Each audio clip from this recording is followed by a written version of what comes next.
So we use hydrogen, and then there is an 80-foot string attached to it with a biodegradable parachute for when it bursts, and then at the bottom of that at least 80-foot string is this weather instrument.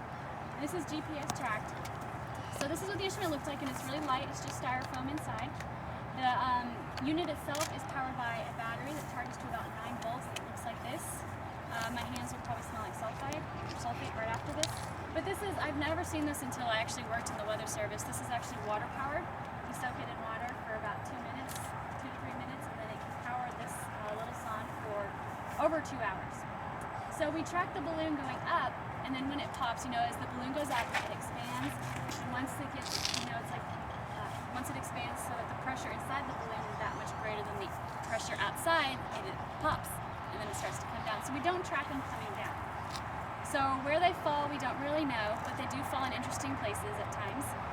We get about 15 to 20% sent back that we do recycle and recondition. You do recycle still? Yeah. Okay. You said that wrong.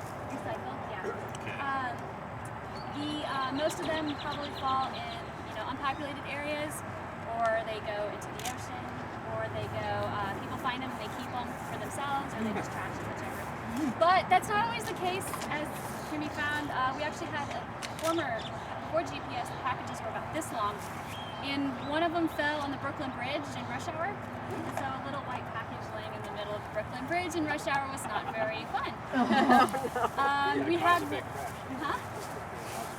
I don't know. No, but I did have one guy call and tell me this one was stuck to his cow.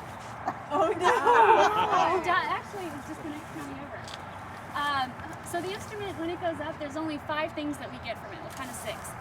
This right here, it's broken, but this right here, there's a little barb in between. This is the thermistor, so this would be measuring temperature. On the side here, in this case, usually in here is a carbon-coated hygroscope, which measures humidity, and then from that we actually calculate the dew point. So we're not actually measuring dew point, we're measuring humidity from these instruments.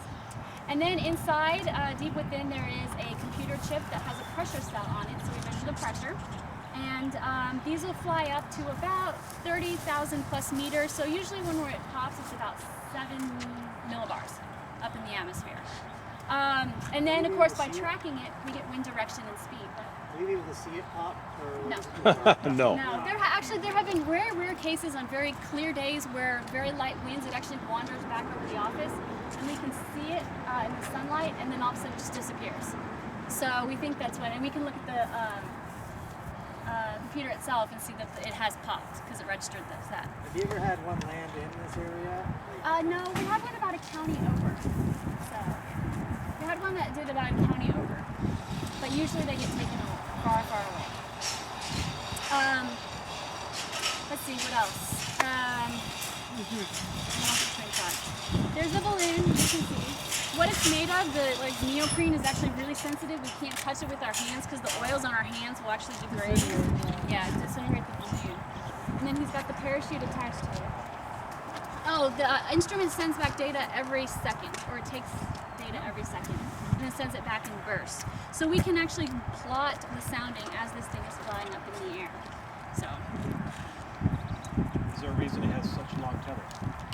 To prevent contamination of the instrument readings by the draft around the balloon itself. So it has to be at least. Way, I think. Huh? It's going to come this way. Yes, it is. The wind is out of that direction. The wind actually looks like, I'm using that flag over there, and the anemometer up top. It may actually go more this way, so we may have to move a little bit. On very windy days, we do have a derailer that will unspool it as it goes up higher. We hardly ever use those. Those are mostly used in hurricane and tropical storms. We get really strong wind, but we do still run into problems. What kind of a knot is he using here? What kind of knot? Yes. Triple. I don't know. Everyone, did you use a special knot or did you use triple? Oh yeah, very special. Yes. You tie your shoe.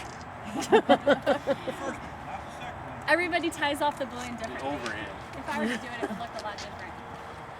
But we do have to call the nearest airfield, which is Meacham Airport, and let them know. Yeah. But they already know. However, they do not tell airmen that we are letting that's they do not. I guess they're just supposed to know. Derp.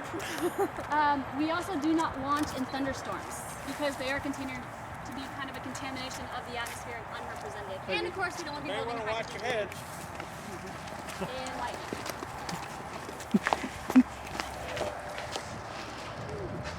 There it goes. So right now, at about 92 different sites in the country, this same thing just happened, plus thousands more around the world. So, but if a thunderstorm is occurring, you If skip a the thunderstorm is acceleration. occurring, yeah, we do not launch. We actually have 2 hours to launch this balloon. If it's too late, it will not make it into the NAM. As long as it's in by 2 hours, it will make it into the GFS run. 2 hours from like 6 o'clock to 8 o'clock. 6 o'clock to 8 o'clock. So if we have thunderstorms coming in, we can wait till they pass and then launch it and still get the data in time for the GFS model run. That's pretty cool. If you miss a balloon launch, it Pretty just weak goes down winds. as no data. There are equipment issues that will occur that will affect that. If we do not think we can do a balloon launch, we have to call national headquarters and get the okay from them not to do the launch particularly, or at least tell them we're not doing it. If something were to happen to this balloon right now, like if an airplane were to fly into it, we're required to automatically do a second launch right now. So even on a day like this where there's not much going on, we would have to do a second launch. If the second launch failed also for some reason, then we would actually have to call headquarters to get permission to attempt a third launch. Say, do you really want one?